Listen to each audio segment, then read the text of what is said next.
ठीक है, ठीक है।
गुड मॉर्निंग बच्चों। आज हम नया टॉपिक स्टार्ट कर रहे हैं, इनहेरिटेंस।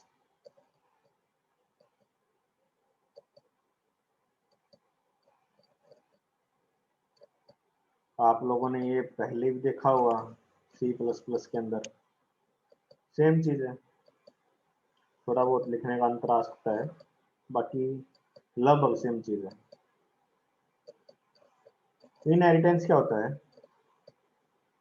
इनहेरिट करना मतलब कुछ प्रॉपर्टीज किसी और से लेना, उसको इनहेरिट करना करते हैं।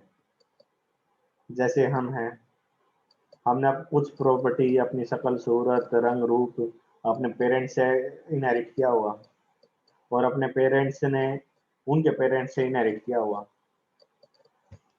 तो ये भी एक एग्जांपल है इनहेरिटेंस का। और जब हम जावा की टर्म में बात करते हैं तो उसमें हम कह देते हैं कि एक क्लास जो दूसरी क्लास की प्रॉपर्टीज को अपने अंदर लेके आती है, उसको इनहेरिटेंस बोल देते हैं सिंपल लैंग्वेज में।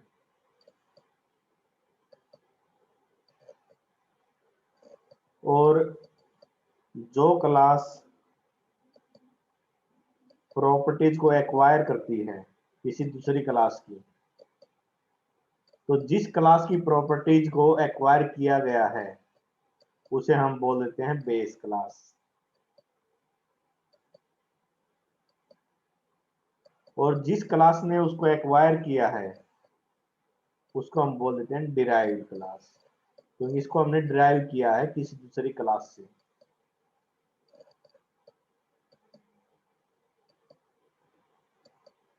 तो ये तो है बेसिक डेफिनेशन है आपकी इनहेरिटेंस की। अब इसका एडवांटेज क्या है? इनहेरिटेंस हम यूज करते हैं तो इसका मेन बेनिफिट क्या है? क्यों हमने इसको यूज करा? क्या इस बिना काम नहीं चल रहा था? तो जो एडवांटेज है इसके, मतलब इनहेरिटेंस के, सबसे पहले आता है इसका रीयूजेबिलिटी।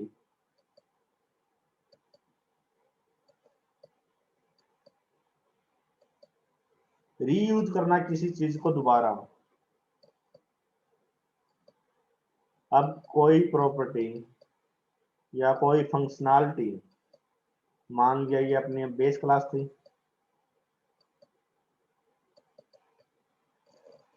इसके अंदर मान लिया कि भाई कोई फीचर है, फीचर ए, कोई फंक्शनैलिटी है इस क्लास की, और इस क्लास को इनहेरिट कर लिया हमने किसी दूसरी क्लास के अंदर, तो जिस क्लास में किया उसको हमने बोल दिया डिराइव्ड क्लास। अब ये प्रॉपर्टी जो प्रॉपर्टी फीचर ए, ये आपका पार्ट हो गया किसका, डिराइव्ड का, क्योंकि हमने इसको इनहेरिट कर लिया। ये इसके अलावा अपनी खुद की प्रॉपर्टी भी कुछ रख सकता है। मान लिया खुद इसने अपने पास फीचर बी अलग से एक फंक्शनैलिटी क्रिएट कर ली।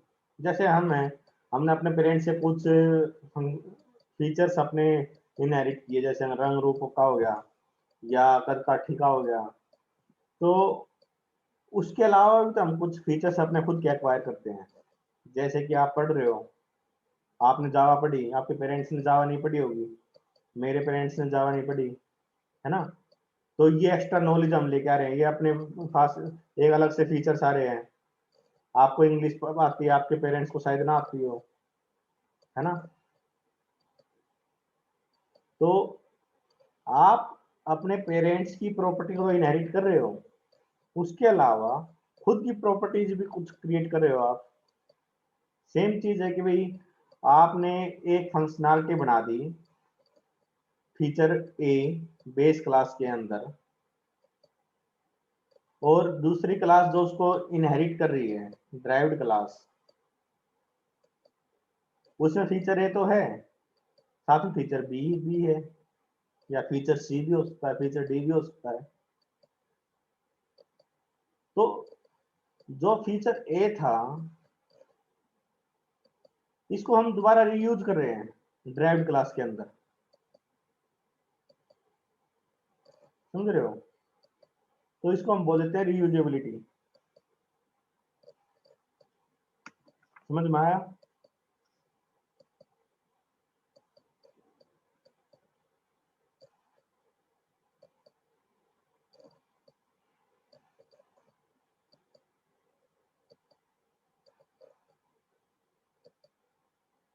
सेकंड फीचर आपका, इसमें आपका जो एफर्ट है और टाइम है वो बचता है, क्योंकि भाई आप किसी चीज को रीयूज कर रहे हो। एक तो आप हर चीज को दोबारा क्रिएट करो, एक ऑलरेडी क्रिएटेड है उसको दोबारा यूज कर लो, तो ऑब्वियस बात है ये आपका टाइम भी बचेगा और समय भी बचेगा, सॉरी एफर्ट्स भी बचेंगे, है ना। तो इससे आपका टाइम भी बचता है, एफर्ट भी बचते हैं।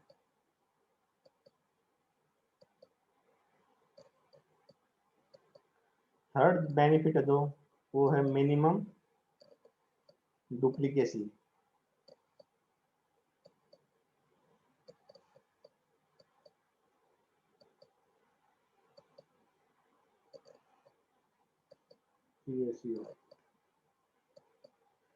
क्योंकि देखो, आप किसी चीज को, किसी फीचर को, सपोज करो बेस क्लास में आपने फीचर क्रिएट कर दिया ए, ड्राइव क्लास के अंदर दोबारा क्रिएट कर दिया फीचर ए, इससे क्या हो रहा है, ये जो आपका कोड है वो उसकी मल्टीपल कॉपी क्रिएट हो रही है ना। एक कॉपी क्रिएट कर दिया आपने बेस क्लास में, क्रिएट कर दी ड्राइव क्लास के अंदर, हो सकता है कि और भी क्लासेस जो एक दूसरे को इनहेरिट कर रहे हो इनको, तो उसके अंदर फिर हम दोबारा उस क्लास की मतलब उस फीचर की कॉपी क्रिएट करेंगे, तो उससे क्या होगा, आपका जो कोड है उसकी मल्टीपल कॉपी हो जाएगी क्रिएट, तो इससे क्या होगा, डुप्लीकेसी बढ़ जाएगी।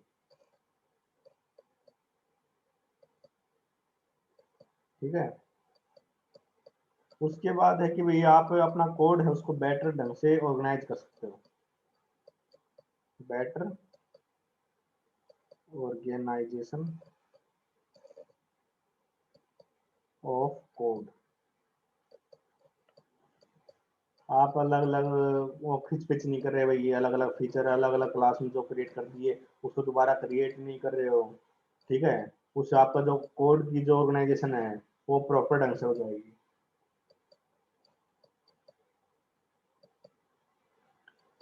उसके बाद बेनिफिट इसका भाई एक्सटेंडेबिलिटी।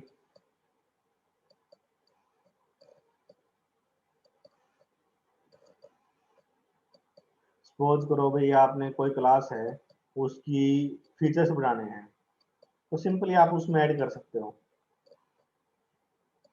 या पहले से कोई क्लास क्रिएटेड है जिसके कुछ फीचर्स आपको चाहिए, तो आप सिंपली उसको इनहेरिट कर सकते हो। इसको आप इसको बोलते हैं एक्सटेंडेबिलिटी। फिर आता है भाई आपका मेंटेनेबिलिटी।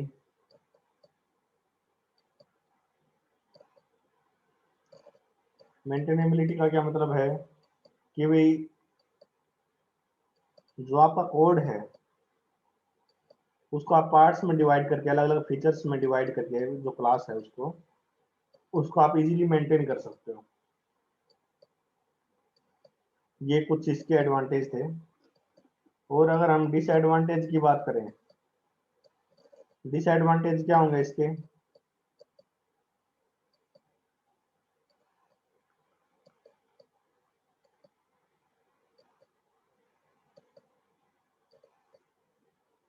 डिसएडवांटेज में देखो भैया, आप मल्टीपल क्लासेज है आपकी, वो एक दूसरे के ऊपर डिपेंडेंट है। आपने बेस क्लास है, ये आपकी ड्राइव्ड क्लास है, आपने इसको इनहेरिट कर लिया, तो जो ड्राइव्ड क्लास की जो फंक्शनैलिटी है जो आपने इनहेरिट करी है बेस क्लास से, तो ये तो उसके ऊपर डिपेंड कर रही है। अगर आपने बेस क्लास में कुछ चेंज कर दिया तो वो क्या चेंज, वो ही चेंज आपका ड्राइव्ड क्लास में रिफ्लेक्ट होगा। मतलब आपकी क्लासेज जो वो इंडिपेंडेंटली काम नहीं कर सकती, वो एक दूसरे के ऊपर डिपेंडेंट है। अगर आपकी जो बेस क्लास है वो कुछ अपना कोड, कोई फीचर है उसको रिमूव कर देती है, तो ड्राइव्ड क्लास जो बेस क्लास के ऊपर डिपेंडेंट थी उस फीचर के लिए, तो ड्राइव्ड क्लास में से भी वो फीचर आपका रिमूव हो जाएगा। क्लियर है डिसएडवांटेज? एडवांटेज और डिसएडवांटेज जो बेसिक आपका कंसेप्ट है, मतलब बेसिक थ्योरी है कह लो इनहेरिटेंस की, वो समझ में आई?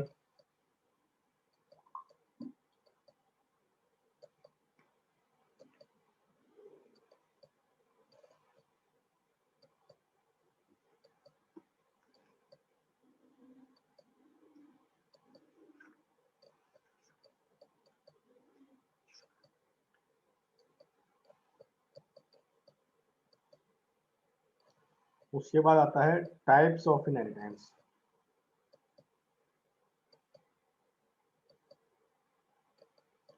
टाइप्स बताओ क्या क्या होते हैं इसके, फटाफट।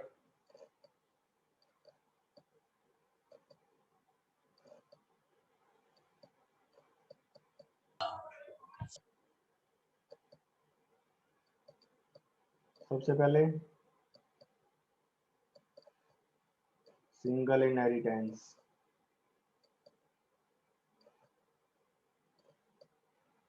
जिसके अंदर एक क्लास सिर्फ एक क्लास को इनहेरिट कर रही है, बेस क्लास की ड्राइव क्लास। फिर आता है मल्टी लेवल। मल्टी लेवल में क्या है कि भाई एक बेस क्लास है फिर एक ड्राइव्ड क्लास है, सपोज करो इस ड्राइव्ड क्लास को फर्दर कोई दूसरी क्लास है जो ड्राइव कर रही है, तो इसको हम बोल देते हैं कि मल्टी लेवल। थर्ड है हिरार्किकल।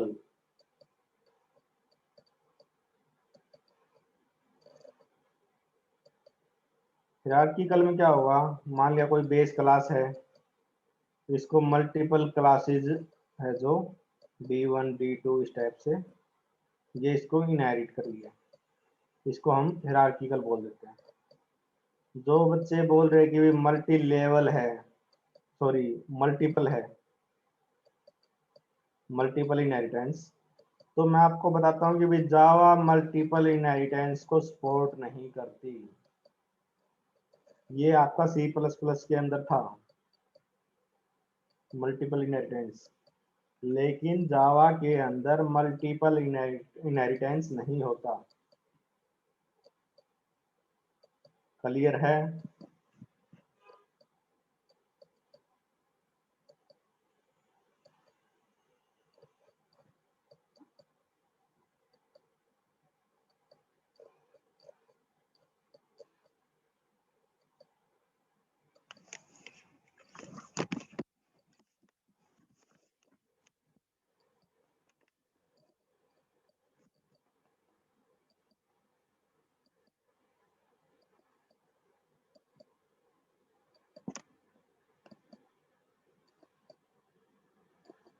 चलो बच्चों, इसका एक छोटा सा एग्जांपल देख लेते हैं हम,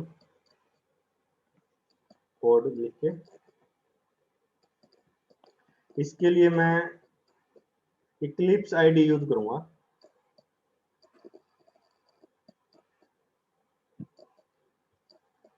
जैसे आपने डेव सी देखा होगा, सी के लिए, सी प्लस प्लस के लिए, तो जर्नली जावा के लिए इक्लिप्स यूज होता है।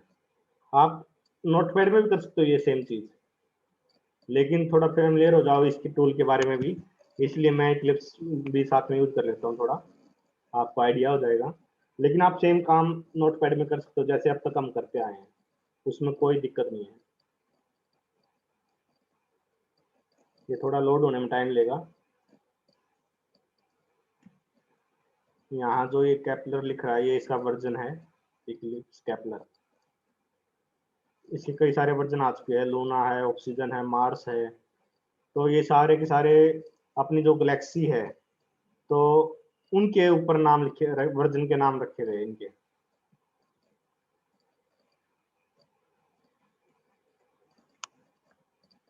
लेटेस्ट नहीं है ये वर्जन, मेरे पास पुराना पड़ा था तो मैं वही यूज कर रहा हूँ।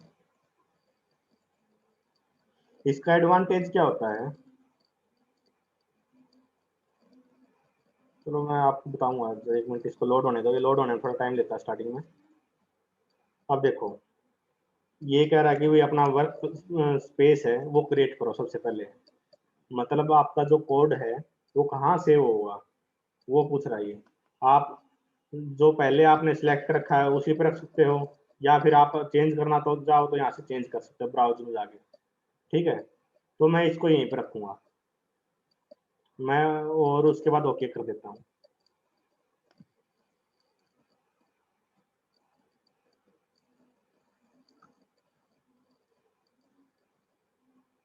अब ये लोड होना शुरू कर रहा है।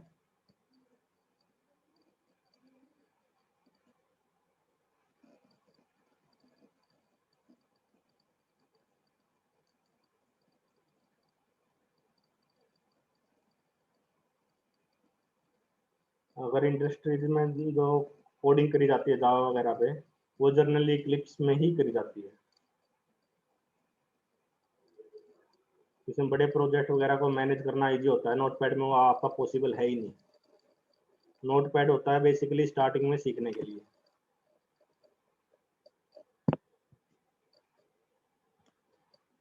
इसमें आप जो कोड है आपका वो इस सेक्शन के अंदर लिखा जाएगा, और नीचे आपकी आउटपुट मिल जाएगी यहाँ पर आपको। और इस सेक्शन में जनरली आपका जो प्रोजेक्ट है उसकी फाइल वगैरह आपको विजिबल होती रहेगी कि भाई कौन कौन सी फाइल आपकी क्रिएट कर रखी है आपने, या किस क्या स्ट्रक्चर है उनकी। ठीक है, और यहाँ से ये आपका रन कर सकते हो इस प्रोग्राम को। अपने जो प्रोग्राम है, नई फाइल क्रिएट करनी हो तो फाइल में जाके, तो हर एक सॉफ्टवेयर में जनरली फाइल में जाके ही नई फाइल क्रिएट करते हो आप, या क्लास है, प्रोजेक्ट है, सब आपका फाइल में जाके होगा। यहाँ से आपका रन हो जाएगा प्रोग्राम। फीचर्स बहुत ज़्यादा है इसके अंदर, सारी चीज़ हम नहीं देख रहे हैं। हम अपना जो जिससे अपना रिक्वायरमेंट पूरी हो रही है सिर्फ वो देखेंगे। बाकी आप खुद एक्सप्लोर करना चाहो तो करते रहो, कोई दिक्कत नहीं है, अच्छी चीज़ है। तो मैं पहला अपना प्रोजेक्ट क्रिएट करते हैं। चलो फाइल पे जाओ, न्यू, जावा प्रोजेक्ट। यहाँ मैं नाम दे देता हूँ BCA, प्रोजेक्ट का नाम दे दिया मैंने BCA। उसके बाद ये पूछ रहा है कि भाई डिफॉल्ट लोकेशन अपनी यही है, क्योंकि अपना जो आप स्टार्टिंग में जब इक्लिप्स लोड किया था वो practice/1 पे था। वर्क स्पेस जब उसने क्रिएट करने के लिए पूछा, तो जब प्रोजेक्ट का नाम दोगे BCA, तो वो इस फोल्डर के अंदर एक और फोल्डर क्रिएट कर देगा BCA नाम से। ठीक है, और अभी के लिए बाकी चीज़ों पर ध्यान मत दो। ये जावा वर्जन वगैरह है वो दिखा रहा अपना, तो नेक्स्ट पे क्लिक करो। अब देखो ये BCA के अंदर सोर्स फाइल क्रिएट कर दे, फोल्डर क्रिएट करेगा ये, और इस पे नेक्स्ट कर दो। आपकी जो आउटपुट होगी, देखो यहाँ पर दिखा रहा है डिफॉल्ट आउटपुट फोल्डर, बिन के अंदर ये अपनी आउटपुट दिखा देगा। मैं इसको क्रिएट करता हूँ, फिर दिखाता हूँ मैं कहाँ क्रिएट हो रही है। देखो 1 के अंदर था, यहाँ पर एक BCA नाम से फोल्डर क्रिएट हो गया। देखो टाइम देखो 10:57, ये अभी क्रिएट हुआ है। मैं इसको जब ओपन करता हूँ तो ये ऑटोमेटिकली इसने इतनी फाइल फोल्डर क्रिएट कर दी है मेरे लिए। बिन, सोर्स, क्लास पाथ, प्रोजेक्ट, ये इसने फोल्डर खुद क्रिएट कर दिया। और सोर्स के अंदर होगी आपकी सारी की सारी class file, sorry Java file. और बिन के अंदर जब आप उसको रन कर दोगे तो कंपाइल होने के बाद जो डॉट क्लास फाइल बनती है बिन के अंदर आपकी सारी वो क्रिएट होगी। दिखाता हूँ जब मैं प्रोजेक्ट क्लास क्रिएट करेंगे। अब हम आप क्लास के लिए क्या करो, सोर्स पे जाओ, क्लिक करो और राइट क्लिक करो यहाँ पे न्यू क्लास। अब ये पूछ रहा है कि भाई क्लास का क्या नाम देना आपने। क्लास का नाम लिख दो यहाँ पर। नीचे पब्लिक बनानी है, डिफॉल्ट, एब्स्ट्रैक्ट, फाइनल, किस टाइप की आपने क्लास क्रिएट करनी है उस पर टिक कर दो। ठीक है। और सुपर क्लास, जावा के अंदर हर एक क्लास की सुपर जो क्लास होती है वो ऑब्जेक्ट क्लास होती है, ये याद रखना। हम कहीं लिखते नहीं, लेकिन ऑब्जेक्ट क्लास सबकी सुपर क्लास होती है, हर एक उसकी। अगर चाहते हो कि आप अपने क्लास के अंदर मेन भी क्रिएट करो तो इस पे टिक कर दो, सबसे पहला ऑप्शन, तो ये मेन मेथड ऑटोमेटिकली क्रिएट कर देगा। कंस्ट्रक्टर क्रिएट करना हो सुपर क्लास का तो इस पे टिक कर दो, ऑटोमेटिकली क्रिएट कर देगा कंस्ट्रक्टर भी। और इनहेरिट करना हो एब्स्ट्रैक्ट मेथड को तो इस पे क्लिक कर दो। आपके जो एब्स्ट्रैक्ट मेथड से इनहेरिट इसके बेस क्लास के अंदर वो भी इनहेरिट हो जाएंगे। आपने कमेंट क्रिएट करने हो तो उसके लिए जनरेट कमेंट के ऊपर क्लिक कर दो, आपका बहुत काम आसान कर देगा ये। तो अब सपोज करो मैं अपनी क्लास का नाम लिखता हूँ यहाँ पर, सब सपोज करो मैंने दे दिया बेस। ठीक है, बेस, बेस ले लेता हूँ इसका नाम और मैं फिनिश कर देता हूँ। मैं इसमें मेन क्रिएट नहीं कर रहा। ठीक है,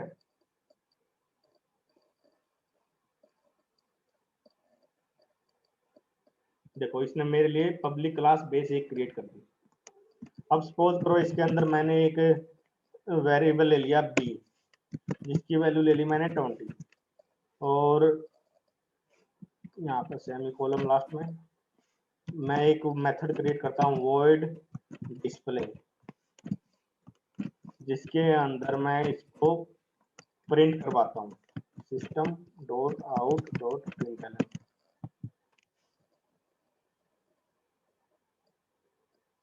ये कुछ हैंग हुआ है प्रिंटलन, और यहाँ पर मैं बी की वैल्यू को प्रिंट करवा देता हूँ।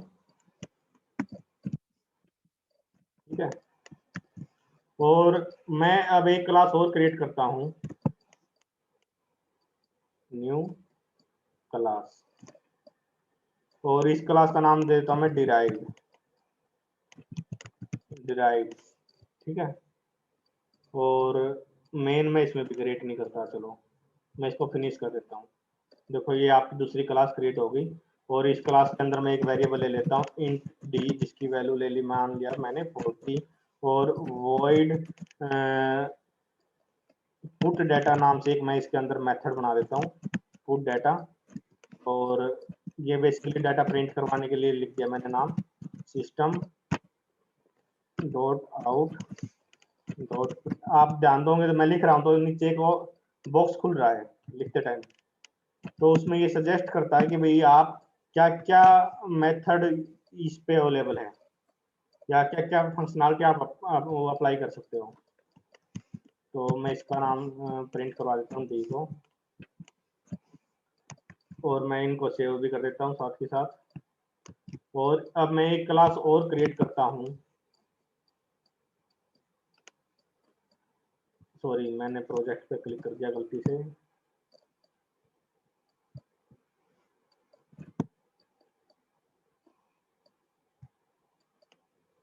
इसका नाम मान लिया मैं कुछ भी एक सैंपल नाम दे दिया मैंने वैसे एग्जांपल के लिए, और इसमें मैं मेन क्रिएट करता हूँ। मैंने मेन क्रिएट करने के लिए क्या किया, इस पे टिक कर दिया पब्लिक स्टैटिक वॉइड मेन के सामने।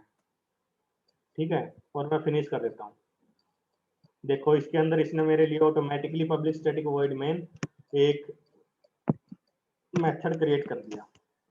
अब इसके अंदर मैं क्या करता हूँ, डिराइव्ड क्लास का ऑब्जेक्ट बनाता हूँ, डिराइव्ड डी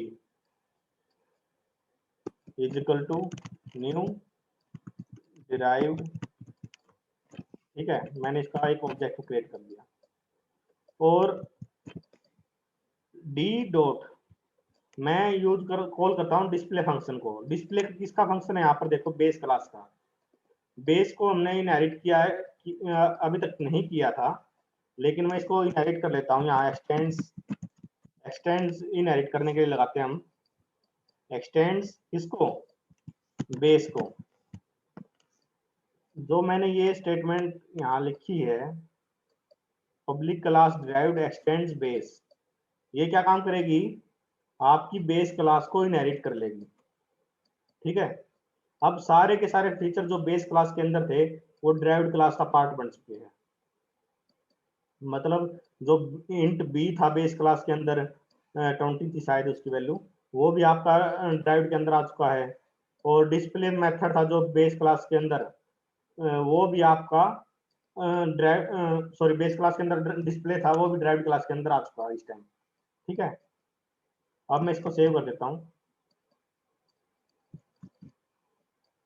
और सैंपल क्लास के अंदर मैं कॉल करता हूँ डिस्प्ले को। मैंने बताया कि डिस्प्ले बेस क्लास का मेथड था, लेकिन उसको हमने इनहेरिट कर लिया ड्राइव्ड के अंदर, तो मैं अब ड्राइव्ड क्लास के ऑब्जेक्ट से उसको कॉल कर सकता हूँ। और ड्राइव्ड क्लास के अंदर एक मेथड था पुट डेटा, तो मैं उसको भी कॉल कर देता हूँ। ठीक है, अब मैं इसको रन करता हूँ, ये डायरेक्ट रन कर सकते हो यहाँ से आप। ये जो ग्रीन बटन है प्ले का, इस पे क्लिक करो, ये रन हो जाएगा। देखो इसने मुझे नीचे आउटपुट दे दी, यहाँ पर ये कंसोल है देखो। तो यहाँ पर बी की वैल्यू दे दी 20, डी की वैल्यू दे दी 40।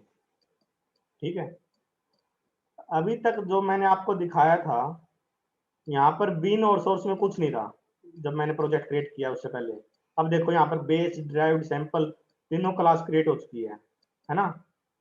और जो बिन है, बिन के अंदर आपकी जितनी भी क्लास फाइल क्रिएट होनी है रन करने के बाद, कंपाइल करने के बाद, वो सारी की सारी आपकी यहाँ पर बिन फोल्डर के अंदर आ गई।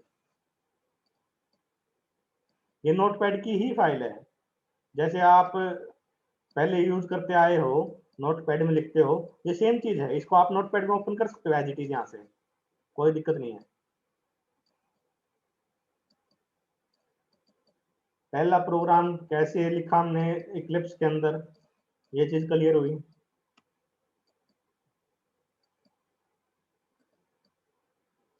और इनहेरिटेंस क्लियर हुआ,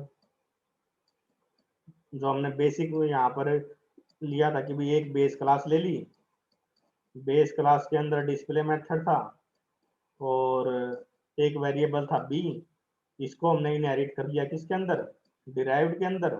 डिराइव्ड के पास खुद की प्रॉपर्टी थी कुछ, उसके पास खुद डेटा मेथड था, है ना। और इसके पास एक डी वेरिएबल भी था अपना खुद का, जिसकी वैल्यू 40 थी।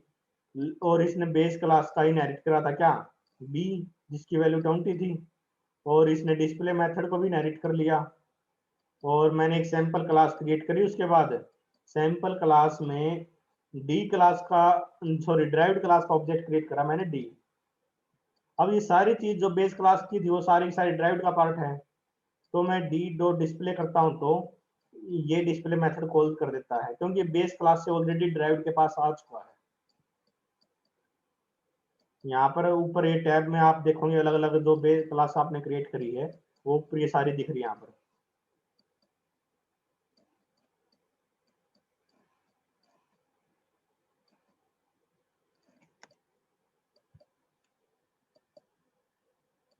अब जैसे मैं यहाँ पर डी डॉट लिखता हूँ, देखो ये नीचे जितने जितने भी आप इसके ऊपर मेथड अप्लाई कर सकते हो, कुछ तो है इसके इनबिल्ट। जैसे बी और डी अपने पास दो वेरिएबल है, बी आपका बेस क्लास में है, डी ड्राइव्ड क्लास के अंदर है ना। यहाँ पर लिख भी रखा है इसने, देखो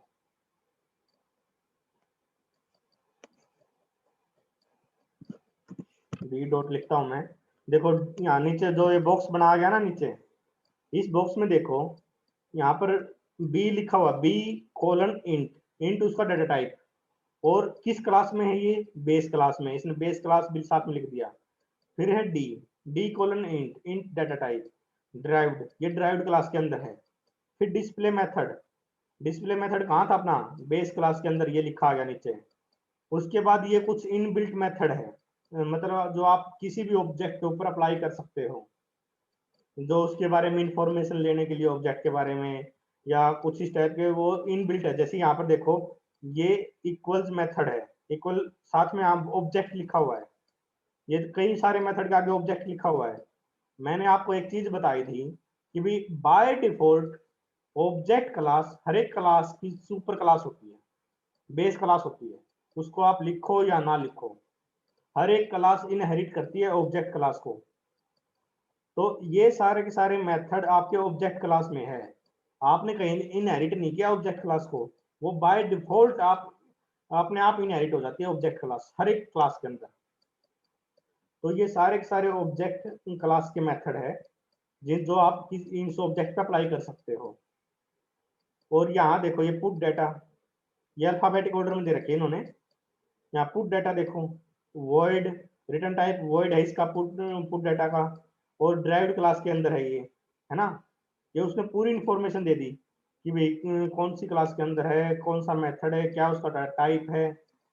यहाँ देखो ये आप स्क्रॉल करते जाओगे, ये आप इनके ऊपर अप्लाई कर सकते हो, ठीक है। क्योंकि ये चीजें क्या है कि भाई ये मेथड होता है किसी केस में बहुत ज्यादा मेथड हो गए और इतने सारे आप याद नहीं रख सकते। तो ये आईडी है जो इक्लिप्स, ये आपका काम इजी कर देती है कि भाई आपको सजेस्ट कर देती है कि आप कौन सा मेथड अप्लाई करना चाह रहे हो। समझ में आ रही है बात।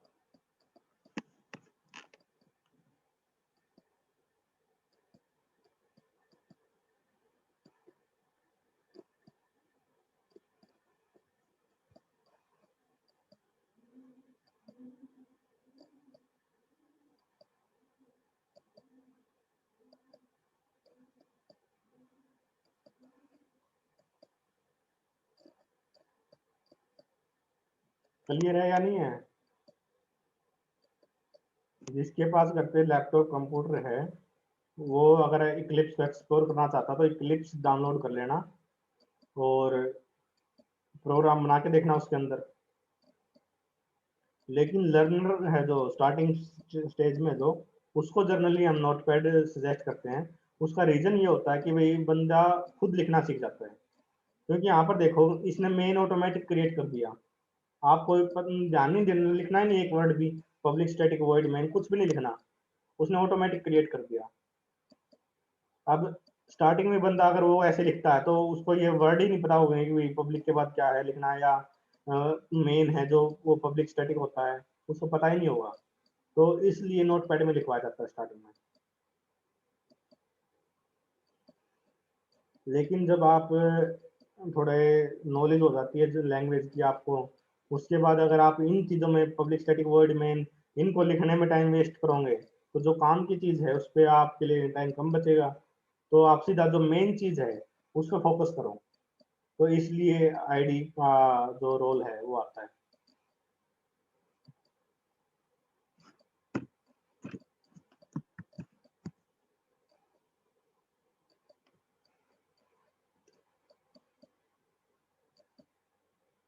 तो मैं उम्मीद करता हूँ कि भाई सबको यहाँ तक समझ में आया है। चलो बाकी नेक्स्ट लेक्चर में देखेंगे।